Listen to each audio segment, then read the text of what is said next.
Bonjour à tous, bienvenue au Palais Brognard donc pour cet événement qui est une première. En effet, on discutait donc avec Olivier Vignal, le délégué général adjoint de Paris Europlace, et on se disait qu'il manquait de théorie économique et de vision économique un petit peu sur dans nos écosystèmes. On était très tech. Et en fait, je me disais en parlant avec Olivier qu'on avait énormément de boîtes qui en plus avaient de l'innovation sur le sujet. Donc aujourd'hui, on va voir Quantcube, mais on en a d'autres. On a Fee Advisor, on a Valfi, on a Sésame, on en a plein en fait.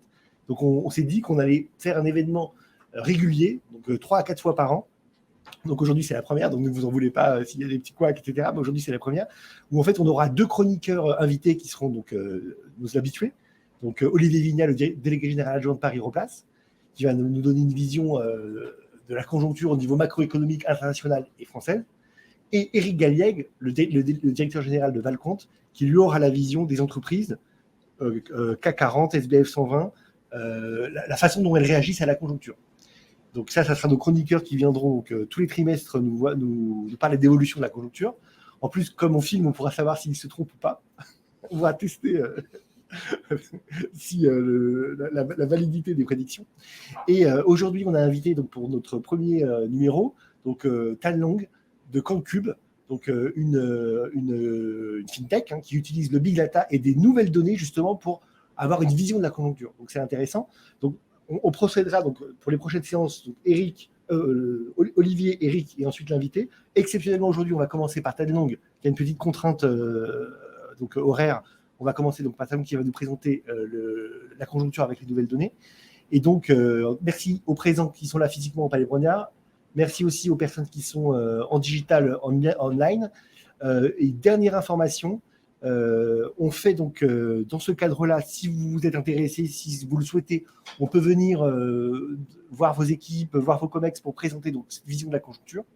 On peut le faire aussi, par exemple, si vous êtes en province, le faire régionalement, Est, Ouest, Sud. C'est intéressant d'avoir une vision aussi des entreprises locales. Donc, n'hésitez pas à me contacter. Sur Devis, on pourra venir vous voir pour vous parler de la conjoncture de façon plus précise en fonction de vos besoins. Donc, on va commencer par Tan Long, qui va nous parler donc, de la façon dont Quantcube aborde la conjoncture avec des nouvelles données. Donc, Tan Long, on t'écoute.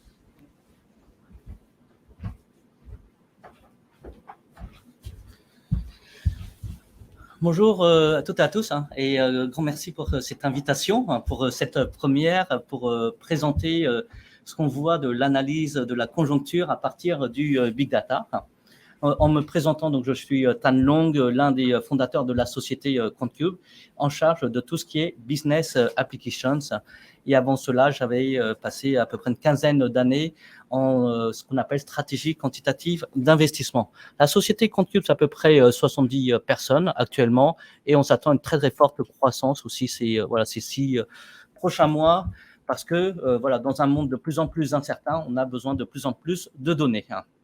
Donc, ce que je vous propose, c'est de faire ça en 3 parties, vous dire comment on estime la croissance économique en temps réel, l'inflation, production industrielle, mais surtout de vous montrer en live à quoi ça ressemble, toutes ces données, et puis après, comment on peut faire justement de l'asset allocation, du commodity rotation ou du sector rotation. Donc, qu'est-ce que fait Quantcube? C'est une plateforme web qui fournit des indicateurs macroéconomiques en temps réel. Ça, c'est notre objectif. Il y a 4 couches de valeurs. Du coup, la première couche de valeur, évidemment, c'est notre entrepôt de données que vous voyez en haut à gauche, avec une typologie de 4 types de sources de données alternatives. Les données textuelles. Donc, les données textuelles s'appellent les données des réseaux sociaux. On les a en anglais, en français, ça c'est très connu, mais également en arabe, parce que vous avez 5 fois plus d'informations en arabe qu'en anglais pour le pétrole, donc pour prévoir le prix du pétrole. On les a également en chinois pour prévoir les tendances du minerai de fer, la Chine étant le plus grand importateur de minerai de fer, exportateur d'acier. Également, on a les offres d'emploi, toutes les offres d'emploi des sociétés du S&P 500, Eurostoxx 600, CSI 300 aussi avec le contenu. Donc, il peut y avoir aussi des questions d'inflation salariale derrière. On a les données satellitaires également, et je retiens à remercier aussi le CNES et l'Agence spatiale européenne pour avoir financé une partie de notre recherche. Ça veut dire qu'on a accès à n'importe quel type de données satellitaires provenant des satellites européens, que ce soit des données qu'on appelle observation de la Terre, c'est comme des photos, basse résolution, c'est pour voir par exemple de la croissance urbaine, haute résolution, c'est pour faire du comptage automobile, atmosphérique pour faire la pollution, pour traquer la production industrielle, ou le radar également pour des applications agricoles. Les données également de géolocalisation. Qu'est-ce que c'est les données de géolocalisation? J'en suis sûr que vous avez un téléphone, c'est comme des données de GPS pour traquer les navires. On suit plus de 80 000 navires en temps réel. Tout ceci est updaté toutes les minutes. On suit 100 000 avions également. Et puis, on peut avoir aussi accès aux données de mobilité. Aussi, on est GDPR compliant, je le précise aussi. Donc voilà, c'est notre entrepôt de données. Mais surtout, le plus important, c'est l'équipe, justement, 3 équipes à peu près de 15 personnes pour bien sûr de l'analyse de texte en différentes langues. On n'utilise aucun outil de traduction pour faire du sentiment index sur le pétrole, sur le minerai de fer, sur tout ce qui est économique ou finance. Notre équipe d'analyse d'images, et on leverage également sur nos partenariats de recherche avec les différentes agences spatiales. Et donc, comment on fait cela? Donc, on part, vous connaissez tous, du moins, la définition de la croissance économique, du GDP, avec 2 approches, l'approche consommation aussi, et expenditure approach, voilà exactement, commerce interne, plus le commerce international, et la value added approach. Et on utilise les 2 approches. Donc, qu'est-ce qu'on va faire? On va estimer chacune des grandes composantes macroéconomiques en temps réel. Donc, le commerce international, je vous ai dit, on va suivre tous les navires, tous les avions, etc. Et même les camions également pour tout ce qui est commerce interrégional au sein des pays. Et donc ça, on estime en temps réel, et je vais vous le montrer. La consommation également, on estime même les sous-composantes de la consommation, la consommation immobilière, la consommation au niveau des restaurants, on a les commentaires, etc. L'emploi, on a les offres d'emploi, etc. Donc voilà, toute cette méthodologie a été publiée, ravi de vous en faire part, c'était publié dans Springer Edition. Donc voilà, c'est les grandes lignes, comment on fait ça, et on va utiliser les données alternatives, comme je vous l'ai dit, pour traquer les grandes variables macroéconomiques. Et après, vous les agrégez pour estimer la croissance économique. Bon, je vais passer sur celle-ci. Et du coup, quel est notre indicateur? En fait, notre indicateur, c'est l'indicateur en vert. Et donc, ce que vous voyez, c'est qu'on est en avance même par rapport aux indicateurs de nowcast des Fed d'Atlanta ou de Fed de New York, parce qu'on utilise les données alternatives en temps réel. Comme je vous ai dit, le suivi des navires par rapport aux données, au modèle de nowcast des Fed qui utilisent toujours des données officielles, même s'ils mettent à jour tous les jours leur modèle. Donc, à quoi ça sert? Ça permet surtout d'estimer quand est-ce que vous avez de l'accélération de la croissance économique, de la décélération, quand est-ce que vous avez atteint le fond ou l'inverse. Et ça, justement, derrière cela vous permet de faire de l'asset allocation, etc. Je vais rentrer dans des cas plus concrets, comme ça vous allez voir. Et puis notre objet, c'est comment on traque également. L'une des questions, c'est quelle est nos corrélations par rapport aux chiffres officiels. En blanc, c'est le chiffre officiel. En jaune, c'est notre estimation en temps réel. Et vous voyez qu'on a des corrélations très élevées. Et le sujet actuel, c'est l'inflation aussi, ce que je vais vous montrer. L'inflation en temps réel sur la France, sur l'Allemagne, sur les États-Unis et même sur la Chine aussi. Voilà, en quelques mots, je voulais vous montrer. Là, on sait être aussi au niveau de l'état de l'art en macroéconomie. Donc, également, on a fait partie de la chaire de macroéconomie avec PSE, l'INSEE et d'autres institutions. Ce que je vous propose maintenant, c'est de vous montrer en temps réel à quoi cela ressemble.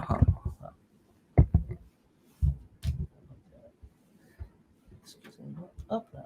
Voilà. Je pense que je vais le mettre.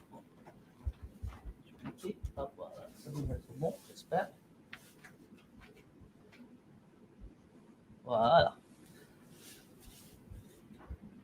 Donc, voilà en quoi ça ressemble.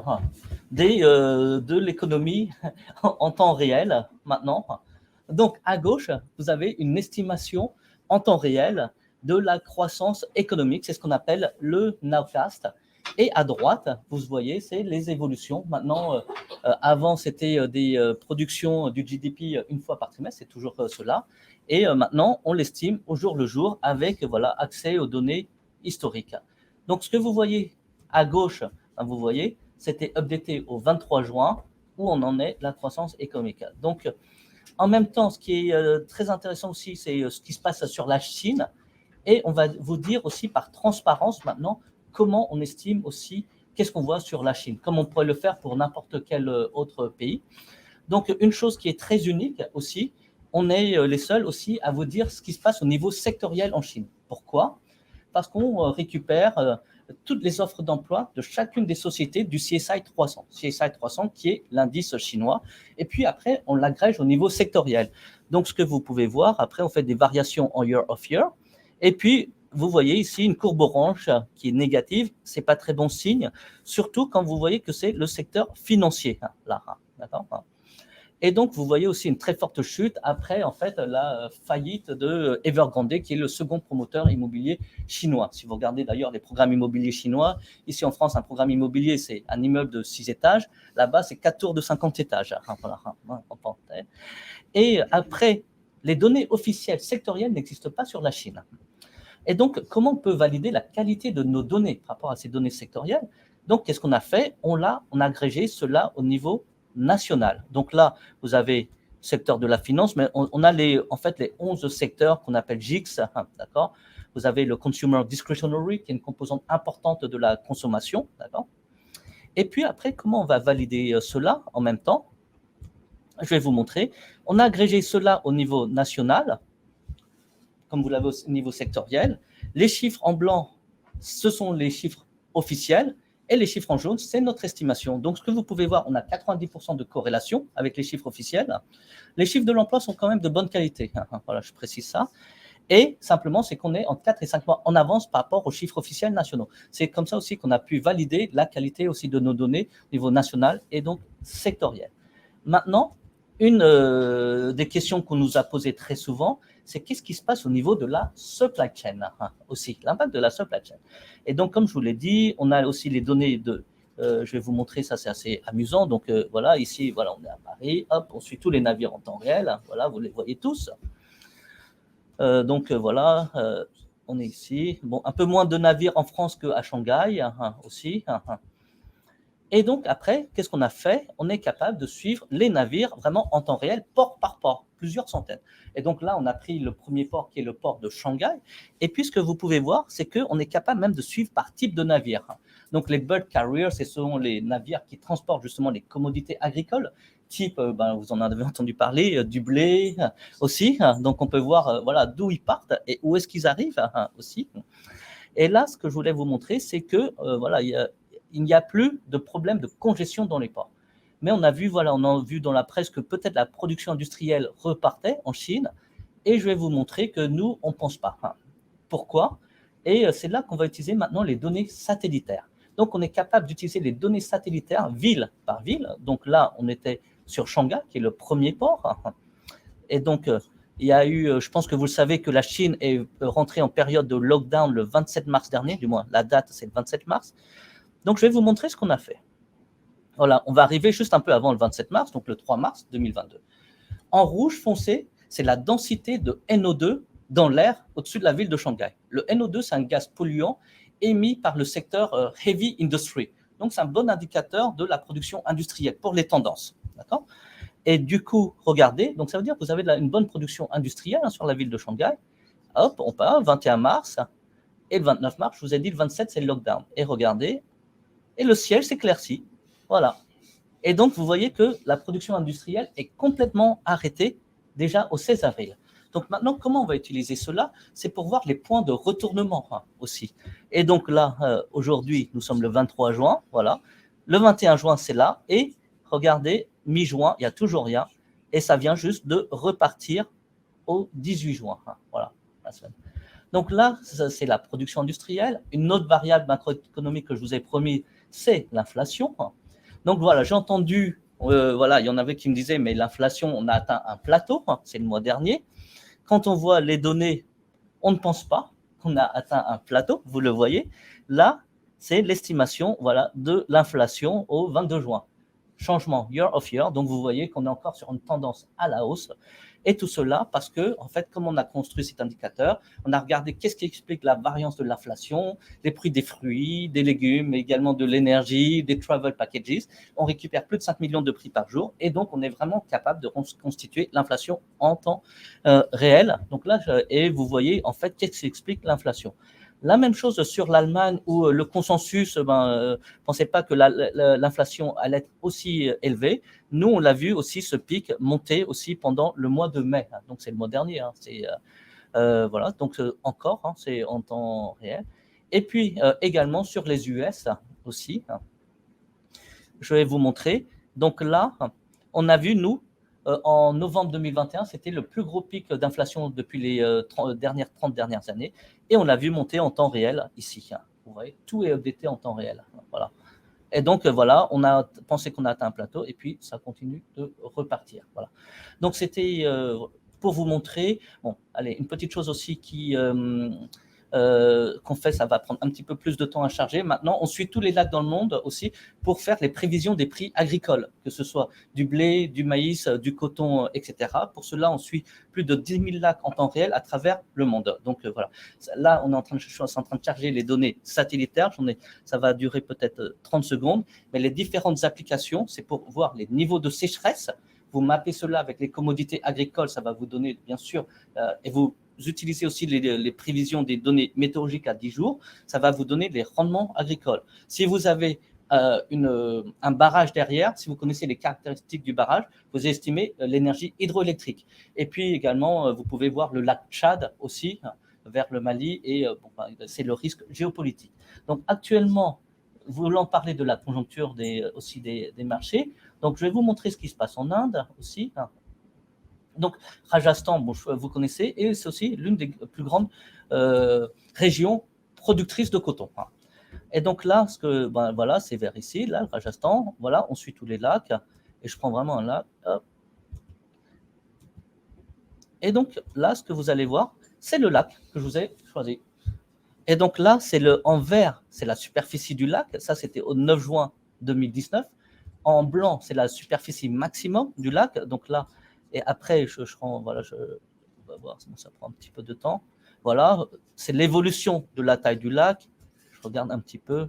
Peut-être en octobre, il y a un peu plus d'eau. Voilà, en octobre, il y a un peu plus d'eau, vous voyez. Et puis aujourd'hui, où est-ce qu'on en est? Je vais vous montrer. Voilà, il n'y a plus d'eau non plus. Donc là, c'est également pour tout ce qui est commodité. Bon, il y a plusieurs types d'applications. Donc, ce que je voulais vous montrer, justement, c'était comment estimer les différentes variables macroéconomiques en temps réel. C'est ce qu'on appelle du nowcast. C'est du forecast now. Et puis maintenant, ce qui est très intéressant, c'est après, à partir de ça, justement, comment faire des indicateurs de risk-on, risk-off. Et c'est extrêmement simple. En fait, vous regardez l'accélération de la croissance économique dans les 3 grandes régions du monde, Eurozone, US, Chine. S'il y a une accélération dans l'une de ces zones-là, nous, on dit que c'est en risk-on, c'est-à-dire que vous avez de la croissance quelque part dans le monde. Et puis, inversement, s'il n'y a aucune accélération en termes de croissance économique, alors vous êtes en risk-off. Et donc, à partir de cela, c'est là où on fait justement des stratégies d'asset allocation entre actifs risqués versus non risqués. Donc là, c'est pour de l'asset allocation. Derrière cela, également, maintenant, quand vous mixez cela avec de l'inflation, croissance économique plus inflation, aujourd'hui, nous sommes en régime de stagflation. C'est ce qu'on a vu déjà dès novembre, parce que vous avez vu le pic de l'inflation. Nous, on a vu la croissance économique également ralentir. Et à partir de ça, vous pouvez faire de la rotation sectorielle aussi, c'est-à-dire commodity, inflation linked sector, typiquement les commodités. Si vous êtes en cycle de croissance économique, rating up, vous allez aller dans les cycliques. Aussi en défensif quand vous êtes en low growth. La même chose pour du fixed income. Vous voulez faire du high yield versus du investment grade. Pour les commodités aussi, là, justement, vous allez aller plus dans les produits de l'énergie, inflation link, mais quand vous allez en low growth, c'est pour prochainement malheureusement, vous allez aller dans l'or et dans le silver, l'argent, et puis quand ça va repartir, vous allez dans les métaux industriels. Voilà, et donc voilà, et après, ce qui permet de faire des rotations sectorielles. Donc à partir de cela, vous allez voir maintenant des indices financiers par des grandes sociétés qui vont être construits à partir de ces données macroéconomique. Voilà en quelques mots ce que je voulais vous faire part de l'analyse du big data et je pense qu'on peut aller encore plus loin. Aujourd'hui, c'est la macroéconomie en temps réel. Demain, ça va être les secteurs en temps réel et après-demain, c'est ce qu'on appelle les earnings en temps réel aussi. Voilà. Merci beaucoup et ravi de prendre une ou deux questions.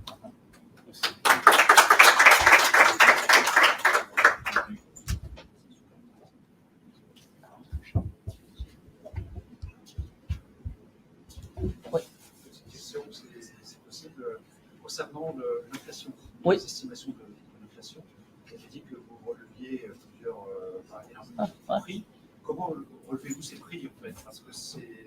Parce que ça nous a pris des années vraiment à le faire, comme c'est vraiment, je peux même vous dire, récupérer les prix des pommes Golden calibre 50-55, 55-60, les prix des tomates, oui voilà.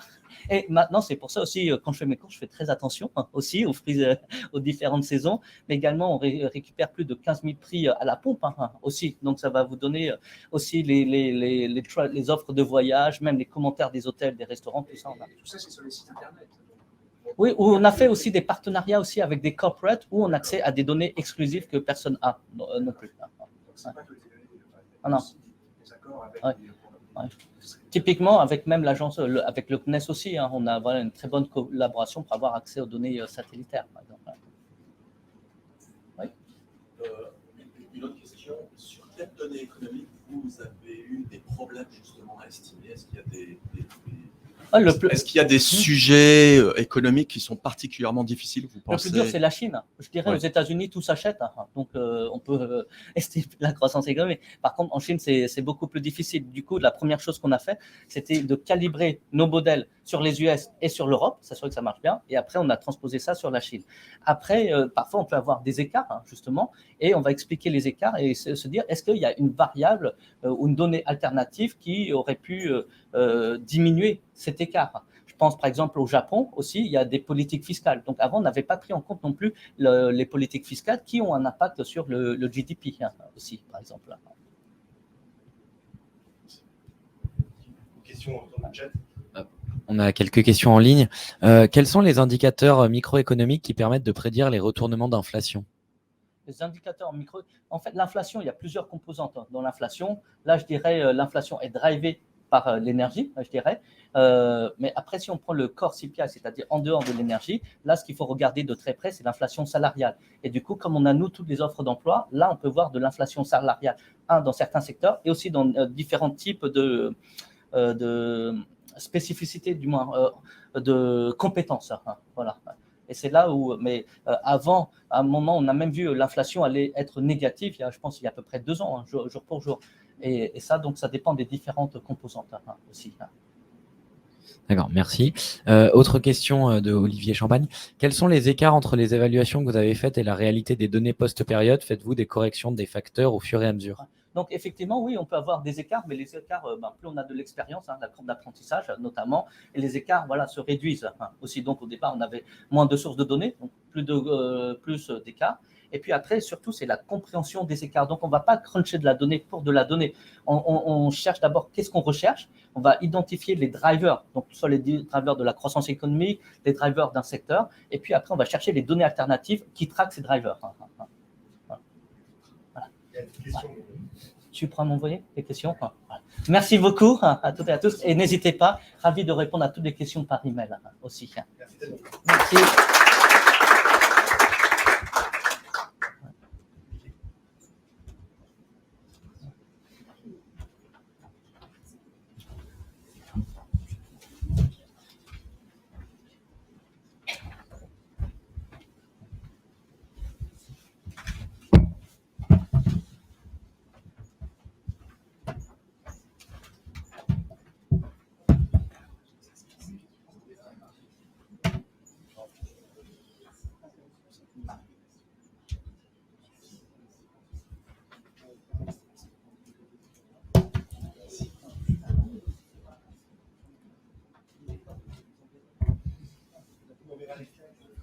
Bien, bonjour à tous. Merci de votre participation ici ou en ligne. Donc, ravi, comme l'a dit Maximilien, de pouvoir étraîner aujourd'hui un nouvel exercice à Paris Europlace. On essaie de créer des espaces d'échange sur des sujets économiques qui intéressent de plus en plus compte tenu de l'actualité. Alors, vous avez pu voir là ce qu'a présenté Quantcube. Ce que nous essaierons de faire, Éric Galliègue et moi, au cours des prochains trimestres, si l'expérience s'avère intéressante, c'est effectivement inviter des membres de Paris Europlace régulièrement, mais aussi de partager vos questions et notre analyse de la conjoncture économique. Donc, en ce qui me concerne, nous faisons un métier qui est évidemment différent de celui qui vous a été ici présenté, puisque nous, en tout cas, moi, je n'ai pas de prévision à vous proposer. C'est simplement utiliser les données officielles, les données publiées par des organismes officiels, pour vous dire voilà, où en est-on aujourd'hui de la conjoncture dans les 3 zones qu'a présentées Long, c'est-à-dire essentiellement la Chine, les États-Unis et la zone euro. Donc, je me propose de vous faire une présentation d'une vingtaine de minutes en 4 temps sur le monde, la Chine, les États-Unis et l'Europe. Alors, comme il vous l'a été dit et comme vous le savez pertinemment, ce qui est très important de noter, c'est d'abord sur la partie monde, les facteurs qui sont communs aux différentes zones. C'est-à-dire que partout, on assiste à une remontée des pressions inflationnistes et donc, beaucoup de banques centrales ont commencé à relever leur taux d'intérêt court. Sur la Chine, on a eu, comme l'a dit Long, un impact récent des confinements qui a retardé le redémarrage de l'activité au moins au mois d'avril. En mai, l'activité chinoise repart, mais c'est quand même une locomotive essentielle à l'économie mondiale qui s'est trouvée grippée. Aux États-Unis, on a des risques de récession qui sont de plus en plus évidents, et donc j'en reparlerai rapidement. Et puis, pour terminer sur la zone euro et sur la France, un dilemme qui est celui de beaucoup de gouvernements et plus encore de la Banque centrale européenne. Jusqu'où peut-on combattre l'impact qu'a l'inflation sur l'activité économique? Alors, je vais peut-être commencer sur la partie monde par les prévisions qu'a faites l'OCDE qui ont été publiées le 8 juin dernier, donc il y a moins de 15 jours, il y a 15 jours, qui étaient assez éloquentes, me semble-t-il. Donc, vous voyez sur différents pays, vous avez le PIB à gauche et l'inflation sur la droite. Ce qui est assez notable, c'est que l'ensemble des organismes, à la fois privés et publics, s'accordent pour dire qu'on a brutalement une décélération très nette de l'activité, quelles que soient les zones. Évidemment, c'est moins prononcé chez certains pays émergents, mais en tout cas, les pays les plus avancés, eux, sont en très fort ralentissement économique et c'est quelque chose qui n'était pas prévu il y a encore 3 mois. Par contre, l'inflation, elle, s'avère beaucoup plus durable que ce qui était anticipé. Et donc, qui dit inflation, dit évidemment moins de pouvoir d'achat, donc moins de consommation et moins de croissance, mais aussi invite et oblige les banques centrales à ne pas rester inertes et à réagir. Alors, pourquoi a-t-on, ce qui est le plus surprenant, cette poussée de l'inflation? Si vous regardez les 2 graphiques du haut, une des raisons qu'avancent les prévisionnistes pour expliquer la forte inflation, c'est le fait que la reprise économique post-Covid, elle est finalement beaucoup plus forte que ce qui existait avant d'autres crises économiques plus ou moins comparables.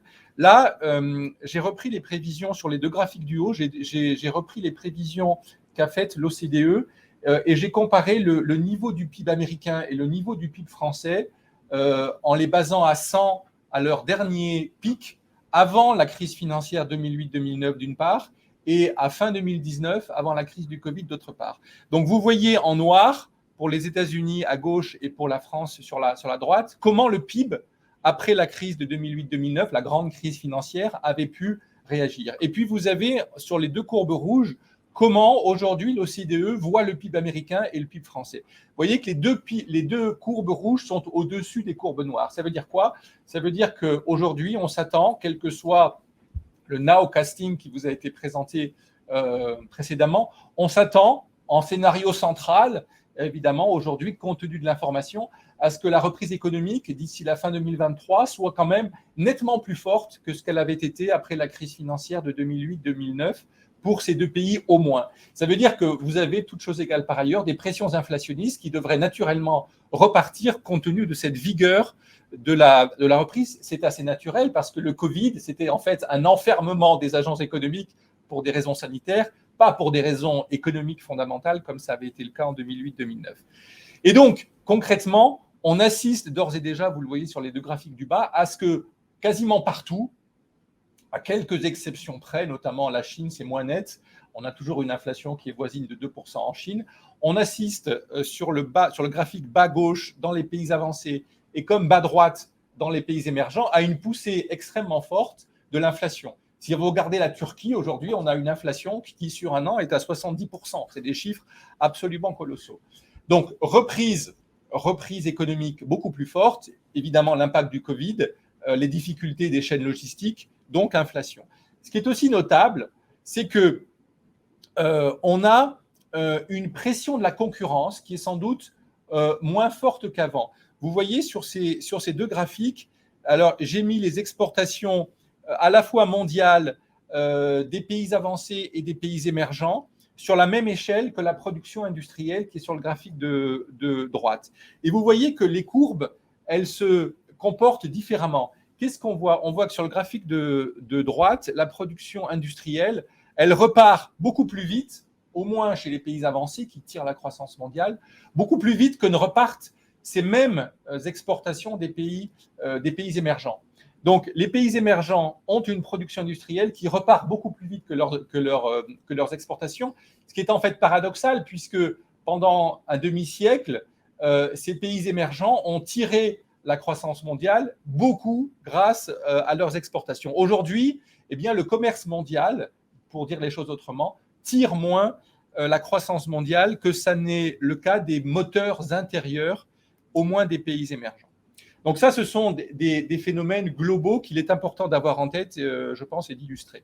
Alors, venons-en maintenant à la Chine. Il faut toujours, à mon avis, regarder, comme cela a été montré très bien par Long, ce qui se passe en Chine, puisque vous voyez sur le graphique de droite, d'après les prévisions FMI, alors elles datent d'avril, mais fondamentalement, elles restent vraies en tendance, c'est-à-dire que lorsqu'on compare dans le PIB mondial le poids de la Chine, d'une part, c'est la courbe rouge, et le poids États-Unis plus zone euro, c'est la courbe noire, vous voyez qu'on s'attend à ce que d'ici une dizaine d'années, les courbes, elles se croisent, ce qui veut dire que l'importance de l'économie chinoise est appelée à continuer à croître au cours des prochaines années. Donc, c'est vraiment très important.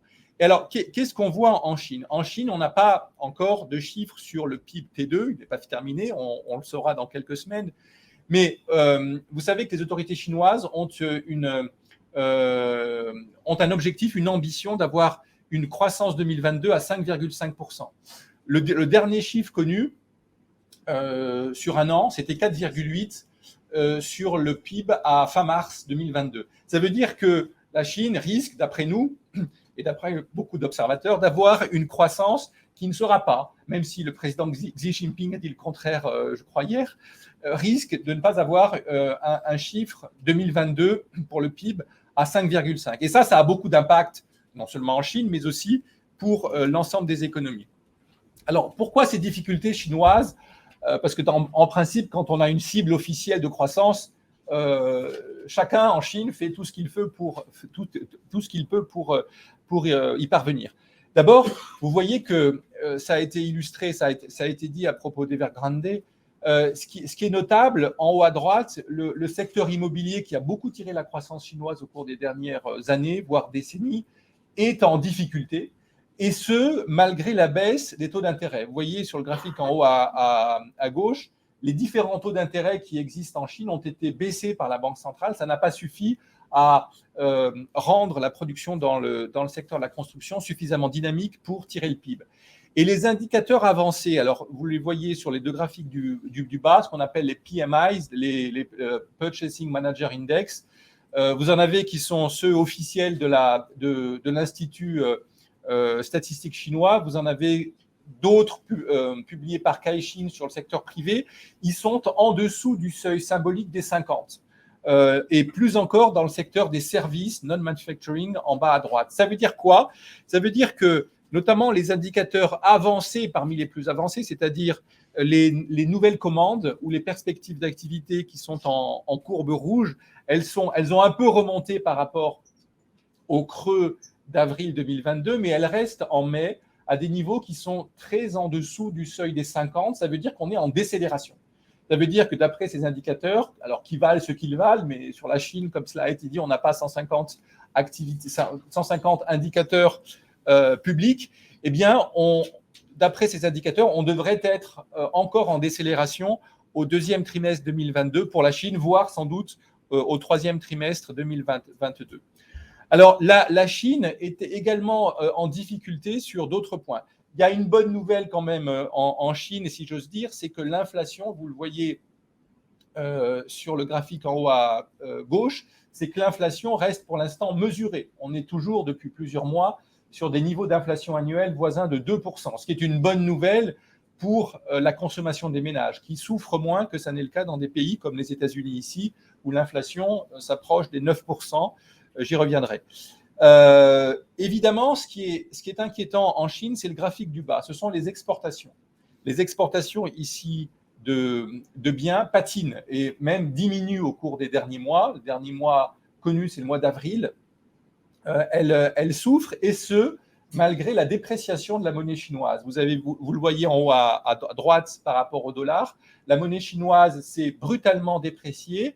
Elle est à peu près à 6,7 aujourd'hui CNY par rapport à l'USD. Et ça n'a pas suffi en termes de compétitivité prix à restaurer un des moteurs essentiels de la croissance chinoise, qui était celui des exportations. Donc ça veut dire que la Chine ne joue plus, ne joue pas en tout cas aujourd'hui le rôle moteur qu'elle a structurellement joué depuis plusieurs décennies. Alors le temps passe, venons-en aux États-Unis. Aux États-Unis, on a évoqué précédemment avec les nowcasting les risques évidents que l'on voyait sur la croissance contemporaine. Ce qu'il faut quand même dire, c'est que quand vous observez les chiffres officiels de croissance américains, vous le voyez sur le graphique de gauche, où là, j'ai rebasé à 100 le PIB américain au creux de chaque cycle haussier américain, tel que le NBER les date publiquement. Et donc, le dernier cycle, c'est la courbe rouge en gras. C'est un cycle qui est extrêmement dynamique. Donc aujourd'hui, précisément parce que le confinement avait été un étouffement de la croissance artificielle, on avait bloqué, figé les agences économiques. Aujourd'hui, on doit quand même admettre et s'autoriser à penser que la croissance américaine, même si elle ralentit rapidement, elle reste quand même relativement dynamique. Et elle l'est d'autant plus que vous le voyez sur le graphique de droite, la Fed, au cours des dernières années, et aujourd'hui, évidemment, on est à un pic en termes de total de bilan de la Fed, a massivement injecté des liquidités pour faire baisser le prix de l'argent et soutenir et la consommation des ménages et l'investissement des entreprises. On a également, alors ce sont des indicateurs qui sont à double tranchant. Ils ont un bon côté de la face. Là, c'est le marché du travail. Le marché du travail, les bonnes nouvelles, c'est qu'on a un marché du travail qui est quasiment au plein emploi. On a un taux de chômage, vous le voyez en bas à gauche, qui est quasiment au plein emploi. Avant le Covid, début 2020, on avait un taux de chômage aux États-Unis à 3,5%. On est aujourd'hui à 3,6% depuis plusieurs mois. Ça veut dire qu'on est quasiment au plein emploi. Vous le voyez, un autre indicateur, c'est en haut à gauche, l'emploi total. Pas le taux de chômage, mais l'emploi. On a un nombre d'actifs employés aux États-Unis qui est plus important qu'il ne l'était avant le Covid. Donc ça, c'est évidemment de bonnes nouvelles. Les mauvaises nouvelles, si j'ose dire, ou les nouvelles qui sont à double tranchant, ce sont les deux graphes qui sont sur la droite. En haut, vous voyez qu'il y a beaucoup d'offres d'emploi qui restent ouvertes, non pourvues. Ça veut dire qu'il y a une pression salariale qui est évidente. Les entreprises aux États-Unis manquent de candidats pour pouvoir embaucher. Et par ailleurs, on a une dynamique salariale en bas à droite qui est évidemment une bonne nouvelle pour les consommateurs, mais qui inquiète évidemment la Fed parce que c'est source d'inflation. Alors, ces sources d'inflation, et c'est même, je ne sais pas si je n'ai pas raté un slide, non, c'est bon, c'est même d'autant plus source d'inflation qu'aujourd'hui, on voit, depuis d'ailleurs plusieurs mois, l'inflation surprendre énormément la Fed. C'est l'inflation totale. Vous avez vu l'inflation aux États-Unis en mai, elle est à 8,6%.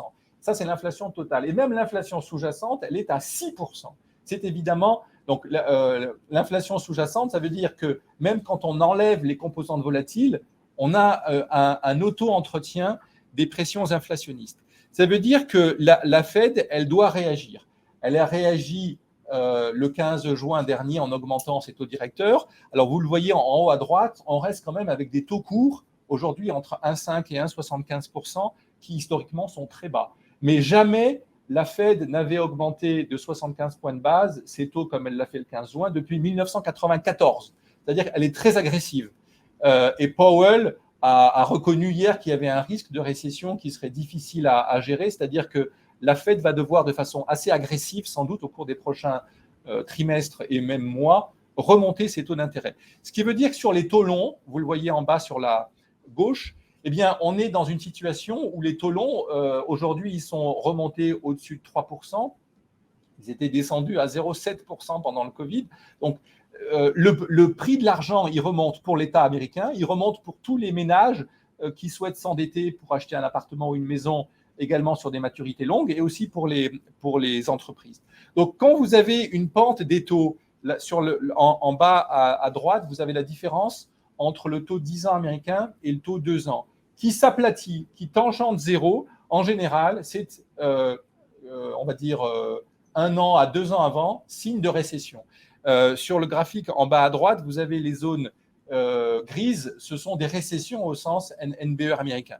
Et donc, le risque s'accroît, on ne dit pas, personne ne sait précisément si d'ici 1 à 2 ans ou l'an prochain même, peut-être, nous serons en récession aux États-Unis, mais en tout cas, beaucoup d'indicateurs pointent vers un risque très accru de récession. Et ce pourquoi ? Parce que la Fed aujourd'hui, elle a un vrai enjeu, c'est restaurer sa crédibilité. Vous voyez que beaucoup d'indicateurs obligent la Fed à être très très vigilante sur ce risque inflationniste. Vous voyez par exemple les indicateurs en haut à droite selon lesquels les entreprises américaines ne trouvent pas de personnel qualifié. Vous voyez la NFIB, ce sont les PME américaines qui ont des prévisions d'augmentation de leur prix de vente qui augmentent comme ça n'avait jamais été le cas depuis à peu près une quarantaine d'années. Et du côté des ménages, en bas à gauche, vous avez l'enquête de l'Université du Michigan qui montre que les ménages américains sont aujourd'hui beaucoup plus pessimistes qu'ils ne l'étaient pour une très large part parce qu'ils craignent pour leur pouvoir d'achat. Donc, en bas à droite, la Fed, elle a été obligée en juin dernier, le 15 juin par rapport à ses prévisions de mars, de revoir considérablement sa prévision de relèvement des taux d'intérêt à court terme et ça devrait continuer. Alors, Eric en reparlera, je ne veux pas être long, mais vous voyez sur les deux graphiques du haut, en général, PIB américain et bourses américaines, et donc, in fine, bourses de par le monde, étaient très alignés. Ça veut dire que si le PIB américain fléchit, voire baisse, on risque d'avoir des corrections boursières qui continuent. Donc, ce qui est important de voir pour savoir si ce risque récessif aux États-Unis se maintiendra ou pas, c'est l'évolution finalement de ce qui fait le moteur même de la croissance aux États-Unis, c'est-à-dire la consommation des ménages. La consommation des ménages, c'est à peu près les 2/3 du PIB américain. Vous voyez que c'est un montant en bas à gauche qui plafonne depuis plusieurs années. Et même quand on regarde ce que représentent les salaires par rapport au PIB américain, on est sur une tendance qui reste historiquement basse. C'est-à-dire que à la fois avoir des salaires qui soient dynamiques aux États-Unis, c'est une bonne nouvelle pour soutenir la consommation et donc la croissance US, mais c'est aussi une mauvaise nouvelle potentiellement pour la Fed parce que ça veut dire davantage d'inflation et donc nécessité de remonter les taux. Dernière partie, si j'ai encore le temps, sur la zone euro. La zone euro, vous le voyez sur les chiffres Eurostat en haut à gauche, on a eu un chiffre négatif de croissance en France au T1, ça a été une surprise. On a dans les 4 principaux pays de la zone euro un brutal retournement de l'activité. Et la BCE ne peut pas aujourd'hui évidemment se satisfaire de cet écart, vous le voyez en haut à droite, grandissant entre un taux marginal de la facilité de dépôt qui est à moins 0,50 et une inflation qui, en mai, est à 8,1% pour l'inflation totale, 3,8% sur un an pour l'inflation sous-jacente. Donc cet écart, il est intenable. Ce qui a été dit par la BCE le 9 juin dernier, Christine Lagarde a dit, le 21 juillet, on va remonter les taux d'intérêt. Ils se sont engagés pour 25 points de base de hausse. Et sans doute qu'en septembre, la BCE fera potentiellement 50 points de base de haut. Et donc, on va sortir de cette zone de taux négatifs que nous avions pour les taux directeurs depuis extrêmement longtemps. Alors évidemment, c'était attendu. Même la Banque nationale suisse, vous avez vu, a augmenté ses taux d'intérêt. Simplement, ça a des conséquences très fortes. Ça, on en parle beaucoup en France pour des raisons également politiques, mais ça renchérit le coût de la dette. J'y reviendrai dans quelques slides, mais ce que vous voyez, c'est que les taux d'intérêt à 10 ans des gouvernements, ils se sont brutalement tendus. Avec des spreads, c'est-à-dire les écarts entre le Bund à 10 ans et l'OAT 10 ans ou le BTP, l'équivalent italien à 10 ans, qui sont redevenus à des niveaux, on va dire, inquiétants. Ce matin, le spread BTP-Bund, il est à plus de 200 points de base. Alors, on n'est pas dans des situations de crise comme on était en 2018, l'Italie qui avait des spreads à 300 points de base, mais ça veut dire que le risque qu'on appelle de fragmentation, c'est-à-dire, là, je n'ai pas mis, si j'ai mis la Grèce sur la gauche, en bas à gauche, mais le risque que les investisseurs, que les marchés, comme on les appelle pudiquement, se posent sur est-ce que la zone euro est tenable pour des États très endettés comme l'Italie et pour la Grèce? Cette question et ce risque vont se poser d'une façon beaucoup plus marquée au cours des prochains mois. Alors, et ce, pour des raisons qui sont encore illustrées par des enquêtes. Quand vous regardez les enquêtes de la Commission européenne sur les deux graphiques du haut, on voit que les pressions inflationnistes ne sont pas amenées à faiblir. C'est-à-dire que le pic d'inflation, je n'ai pas fait attention à ce qu'a dit, je ne sais pas s'il l'a montré Long précédemment, mais le pic d'inflation, il est encore à venir. Ce n'est pas simplement vrai pour la zone euro, c'est aussi vrai pour l'économie britannique en particulier. Mais vous voyez que l'industrie manufacturière, comme les consommateurs, s'attendent à ce que ces pressions inflationnistes soient encore devant nous, ce qui veut dire, vous le voyez sur le graphique en bas à droite, on a une repentification complète de la courbe des taux, même pour des emprunteurs notés AAA parmi les emprunteurs publics. Donc, vous voyez que les prévisions qu'a publiées la Banque centrale européenne le 9 juin dernier s'attendent à ce que concrètement, l'euro souffre encore par rapport au dollar. Sa prévision officielle, et c'est ce qu'a dit également la Banque de France hier, ces prévisions sont sur son site, on s'attend à ce que l'euro-dollar descende à 1,05. Il y a certaines prévisions même qui vont jusqu'à la parité. Et donc, pour terminer sur ce qui peut arriver à l'économie française, alors, vous avez vu hier que la Banque de France ne s'attend pas à ce que nous soyons en récession, mais on devra sans doute passer sous le potentiel de croissance au cours des années à venir. Si on ne veut pas être quand même trop pessimiste sur cette présentation, pour la France, vous le voyez en haut sur la gauche, les moteurs de la croissance française sont plus équilibrés qu'ils ne le sont pour l'Allemagne et pour l'Italie. L'Allemagne dépend beaucoup des exportations, l'Italie dépend plus encore que la France de la consommation privée, la France est à peu près dans une position intermédiaire. Ce qui a tiré la croissance française, vous le voyez en haut à droite, c'est beaucoup, ces derniers trimestres, l'investissement des entreprises. Évidemment, la consommation des ménages a pâti, a souffert du fait que l'épargne des ménages est restée très importante. Donc, ce qui est essentiel de regarder au cours des prochains mois et des prochains trimestres, ce sont les anticipations des ménages telles que les enquêtes INSEE les retracent, à savoir est-ce que les ménages français ont toujours des craintes sur le niveau de chômage et sur plus encore le niveau d'inflation. Et également, ce qui est important de voir, ce sont les enquêtes INSEE. Est-ce que les entreprises prévoient toujours de relever leur prix de vente quand elles sont interrogées? Vous avez vu ce matin peut-être l'enquête INSEE, le climat des affaires en France est quand même globalement supérieur à sa moyenne de long terme. On est à 104 alors que la moyenne est à 100. Il y a simplement le commerce de détail qui souffre beaucoup.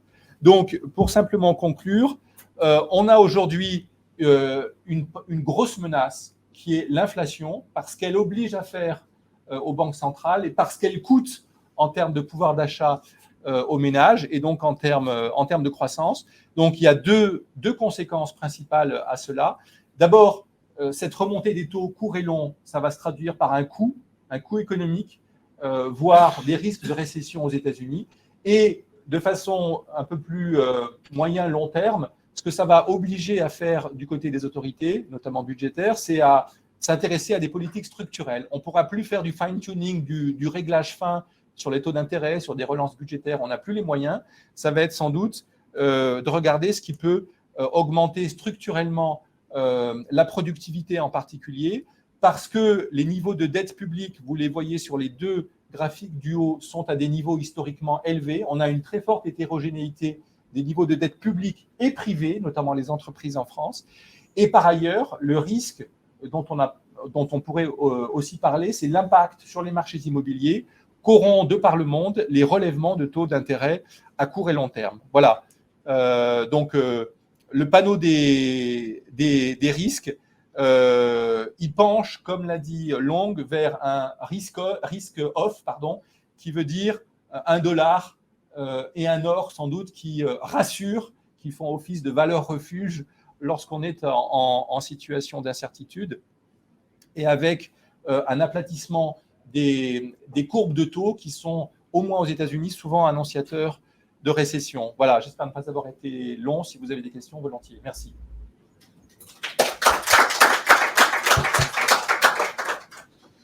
Merci beaucoup. On a une première question dans le chat. Comment peut-on expliquer la stagflation d'aujourd'hui, alors qu'au sortir du confinement, l'économie mondiale était presque en surchauffe?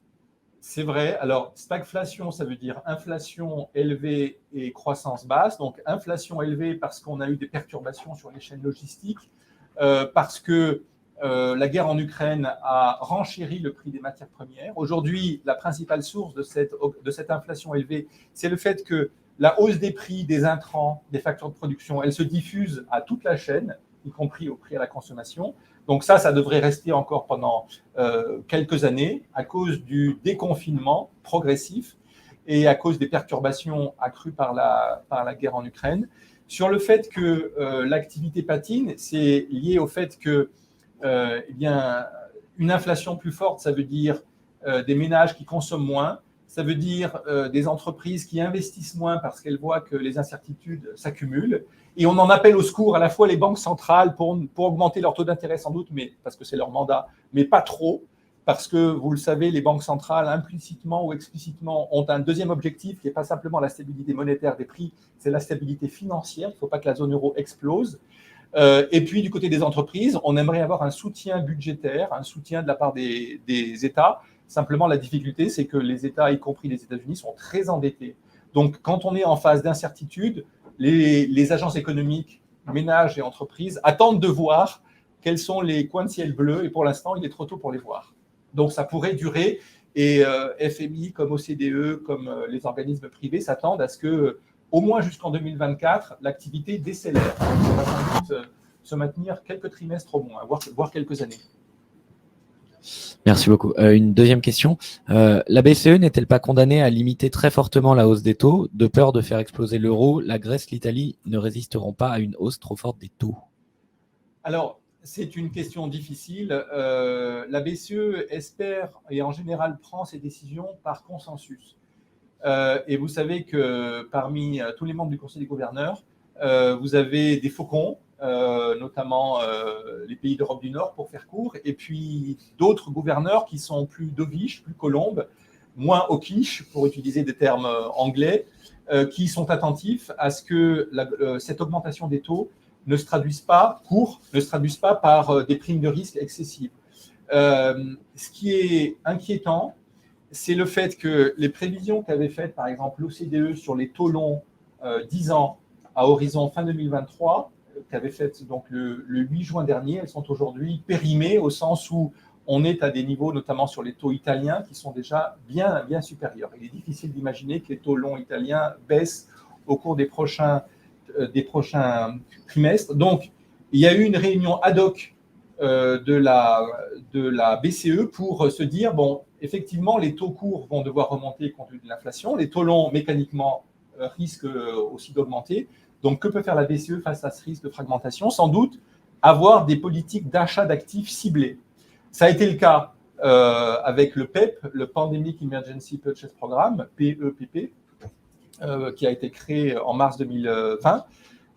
Aujourd'hui, les achats nets d'actifs sont arrêtés. Enfin, ils s'arrêteront le 1er juillet prochain. Donc, ce que s'apprête à faire sans doute la BCE, c'est, si c'est nécessaire, faire baisser le coût du crédit pour les pays les plus endettés par des achats de dette. Évidemment, ça supposera un accord du Conseil des gouverneurs.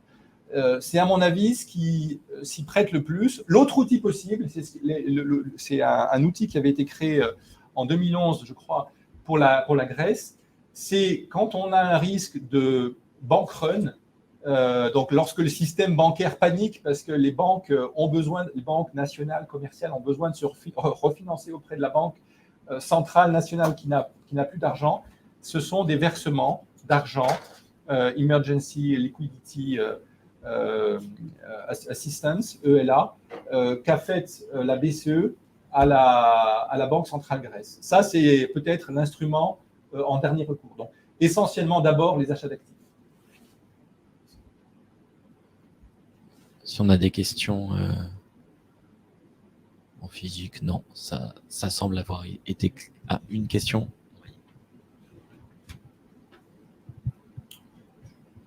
Est-ce que vous pensez que, bon, au niveau monétaire, il y a beaucoup de choses qui ont été faites.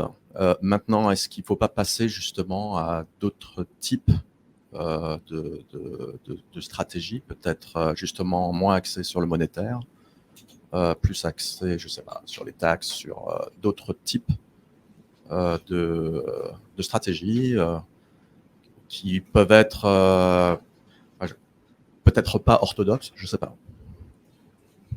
Alors, côté autorité monétaire, le changement de stratégie qui se dessine, c'est, à mon avis, verdir les politiques monétaires. C'est-à-dire qu'on ne peut pas acheter des actifs dont on parlait de façon indifférenciée. Malgré tout, côté banque centrale, quelles que soient les zones, l'objectif premier, ça restera... En tout cas, c'est difficile d'imaginer que par consensus, parce que les banques centrales, elles se surveillent, mettent de côté l'objectif de stabilité des prix, qui est celui qui, depuis quasiment 50 ans, a semblé faire consensus. Si votre question est, est-ce qu'on peut imaginer que les autorités monétaires pondèrent autrement, comme le fait la Fed d'ailleurs, qui a deux objectifs, plein emploi-prix? Est-ce que les banques centrales pourraient dire bon, je m'intéresse un peu moins au prix parce que je vois que c'est trop difficile et je vais davantage regarder le changement climatique, je vais regarder la préservation de l'emploi. C'est quelque chose qui, aujourd'hui, paraît difficile à extrapoler parce que vous voyez que la Banque centrale américaine, la Fed, est assez seule, me semble-t-il, dans l'objectif double qu'elle a depuis 1917, oui, qui est de dire j'ai deux objectifs, maximiser l'emploi et veiller à la stabilité des prix. L'autre objectif, c'est de façon beaucoup plus flexible et relâchée, la stabilité financière. Donc là, on y met la stabilité des États dans une zone monétaire, on y met éviter le risque de contagion d'une crise ou d'une panique bancaire. Donc, côté banque centrale, c'est difficile d'imaginer que les banques centrales n'augmentent pas les taux d'intérêt pour au moins convaincre les marchés qu'elles essaient de restaurer leur crédibilité qui est aujourd'hui en question. Côté maintenant État, les États ont des marges de manœuvre qui sont extrêmement diverses. Autant l'État allemand, par exemple, a une dette publique qui est repassée sous les 70% du PIB, et donc effectivement, on pourrait s'imaginer que l'État allemand relance la croissance européenne, davantage qu'il ne le fait, mais ça n'est pas dans l'accord de coalition. Les autres États qui pourraient le faire, en tout cas qui ont un rôle économique fort et qui pourraient se poser la question est-ce qu'on a les moyens, alors qui pourraient en tout cas souhaiter jouer ce rôle de locomotive, États-Unis, Japon, France par exemple, Italie, parce que ce sont des grandes économies qui n'ont pas les moyens de le faire en termes de dette publique, me semble-t-il. Donc après, c'est est-ce qu'on prélève des dépenses autres? Est-ce qu'on redistribue entre agents les impôts pour peut-être taxer d'autres agents, que ça n'est le cas aujourd'hui? Ça, c'est des réflexions de moyen terme. Moi, ce que je vois surtout, c'est que c'est ce que j'indiquais sous l'aspect remède structurel. Ce qui fait fondamentalement la croissance, indépendamment de la révolution numérique et climatique qui va exiger beaucoup d'investissements, c'est la productivité. On a moins d'argent, il faut l'utiliser correctement. Donc, les ressorts classiques de la productivité, c'est sans doute l'éducation et c'est sans doute la recherche-développement, les infrastructures également. Donc, c'est, à mon avis, vers ces 3 ou 4 leviers que de plus en plus les États vont devoir regarder de près parce qu'ils n'ont plus les ressources pour utiliser les leviers traditionnels qui étaient ceux du policy mix. On utilise les taux d'intérêt, on utilise les dépenses publiques. Merci beaucoup. On va devoir enchaîner, le temps nous rattrape. Merci beaucoup, Olivier.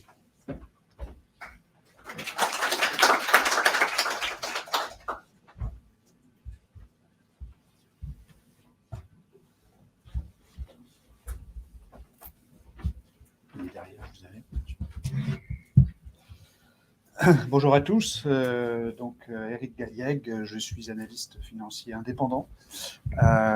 Donc je travaille pour des investisseurs et des émetteurs depuis longtemps, depuis une trentaine d'années. Et donc c'est avec plaisir que je vais compléter les deux interventions précédentes qui étaient passionnantes, hein, je trouve, et extrêmement intéressantes, avec un regard qui sera plus peut-être market-minded, comme on dit, notamment sur les actions, et donc le prix de marché des actions.